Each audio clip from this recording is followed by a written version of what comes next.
This is the cone volume and surface area calculator, which solves for the volume, surface area, and slant height of a cone based on its radius and height dimensions. To use this calculator, you'll need to select your units from the drop-down menu.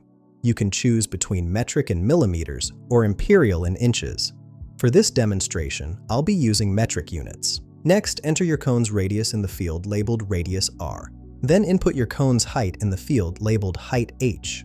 Both fields show placeholders prompting you to enter these values. Let me walk you through an example. I'll enter a radius of 10 millimeters and a height of 10 millimeters.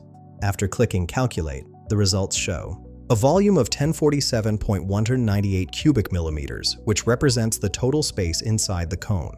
The surface area is 758.448 square millimeters, covering the entire outer surface, including the base. The slant height calculates to 14,142 millimeters, which is the distance from the apex to the edge along the cone's slanted surface.